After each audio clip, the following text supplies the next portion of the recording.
बघा, फळांच्या 3 करंड्यात आंबे, चिक्कू, केळी व पेरू ही फळं भरलेली आहेत. आंबे व केळी या फळांची संख्या समान आहे सर. चिक्कू हे केळीच्या दुप्पट आहेत आणि पेरूची संख्या चिक्कू व केळी मिळून होणाऱ्या संख्येच्या 3/4 इतकी आहे. जर 3 करंड्यात मिळून 1000 फळं असतील तर पेरू व चिक्कू यांची संख्या किती असा प्रश्न विचारला. करंड्या आहेत लेकरांनो, लक्ष द्या. काय करंड्या, आणि या करंड्यामध्ये लक्ष द्या, अनुक्रमे आंबे, दुसरी गोष्ट चिक्कू, त्यानंतर केळी आणि शेवटी पेरू भरलेले आहेत. बरं सर, आता या आंबे, केळी, चिक्कू आणि पेरू यांची समीकरण स्वरूप संख्या आम्हाला गणितामध्ये या फळांच्या संख्येचं जे वर्णनात्मक स्वरूप दर्शवलं त्यावरून या फळांची पर्टिक्युलर समीकरण स्वरूप संख्या शोधता येते. सगळ्या करंड्यामध्ये मिळून 1000 फळं आहेत. हे थोडंसं सध्याचं बाजूला ठेवा. प्रत्येक फळाची समीकरण स्वरूप संख्या शोधायची कशी? गणित म्हणते की आंबा, केळी या फळांची संख्या समान आहे. म्हणजे आंबा आणि केळी यासाठी समान असलेलं चलपद x घ्या. आता पुढं गणित काय म्हणते? चिक्कू हे केळीच्या दुप्पट आहे. चिक्कू केळीच्या दुप्पट म्हणजे केळी x ची दुप्पट 2x. आता पेरूची संख्या चिक्कू, केळी मिळून होणाऱ्या संख्येच्या 3/4. या पेरूची संख्या चिक्कू आणि केळी म्हणजे चिक्कू आहेत 2x आणि केळी आहेत x यांच्या मिळून तयार होणाऱ्या संख्येच्या 3/4 म्हणून या कंसाला गुणिला 3/4. कंसातील क्रिया प्रथमतः करतात म्हणून 2x अधिक x 3x याला गुणिला 3/4. लेकरांनो, कुठलीच संख्या, कुठलंच पद एकटं नसते. छेदस्थानी 1 हा असतो. या न्यायाप्रमाणे हे 2 अपूर्णांक बनतात. इथं अपूर्णांकाचा गुणाकार अंशाचा छेदाछेदाचा 3x गुणिला 3 म्हणजे काय तर 9x आणि छेदस्थानी 4 4. पेरूंची संख्या 9x छेदस्थानी 4, केळीची संख्या x, चिक्कूची संख्या 2x आणि आंब्याची संख्या x. आता करंडीमध्ये असलेल्या 1000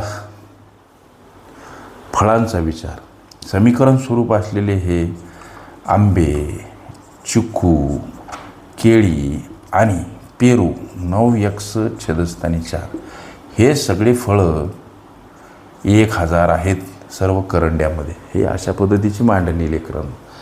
तर 1000 विचार केला, x अधिक 2x अधिक x यांची संकलित बेरीज किती होती बाबा?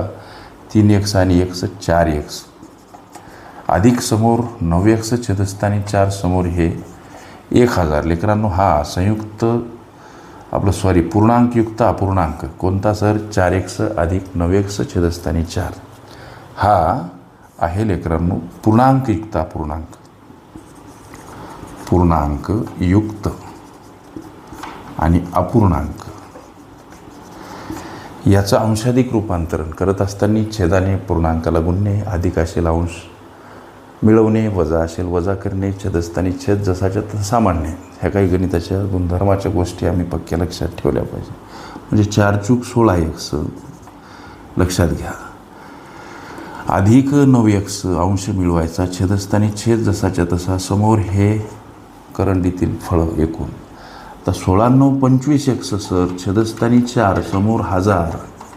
या 25xला एकटं करा. 1000कडे जाताना 4 गुणिला का मांडायचे? संख्या परस्पर विरुद्ध बाजूने जाताना एखाद्या पदासोबत भागीला असेल गुणिला, गुणिला असेल भागीला, अधिक असेल वजा, वजा असेल अधिक, अंशस्थानी असेल छेदस्थानी, छेदस्थानी असेल अंशस्थानी मांडा. हे काही गणितीय गुणधर्म. आता एक्सला एकटं करा. 1000 गुणिला 4 कड जाताना 25 भागीला, नुकतंच सांगितलं त्याप्रमाणे. आता 25 चूक 100 उरलं 0 4वर, म्हणजे x बराबर काय तर 40 आणि गुणिला 4. x बराबर हा गुणाकार 160. एक्सचा व्हॅल्यू 160 आला बाबा. x म्हणजे आंब्यासाठी वापरलेलं चलपद. 160 हे करंडीमध्ये आंबे आहेत, परत x आहेत. आंबे आणि केळी यांची संख्या समान आहे. केळीसुद्धा 160 आहेत. आम्हाला प्रश्नामध्ये पेरू आणि चिकू यांची संख्या विचारली. लेकरांनो, चिकू असतील 2x, म्हणजे 2 सोबत x गुणिला xची किंमत 160, हा गुणाकार 320. 320 चिकू आहेत, म्हणजे चिकू किती आहेत? 320. उत्तर तुमच्या प्रश्नाचं चिकू बराबर 320. आता पेरू किती? या पेरूला इथं कॅल्क्युलेशन केल्यापेक्षा पेरू इथं घ्या, जरा मोकळं दिसते. पेरू आहेत लेकरांनो 9x आणि याला छेदस्थानी 4. 9 गुणिला x म्हणजे 160 आहेत, भागीला 4 म्हणजे हा भाग गेला 40नं. 9 गुणिला 40 अर्थात 360 का आहेत बेटा? पेरू आहेत.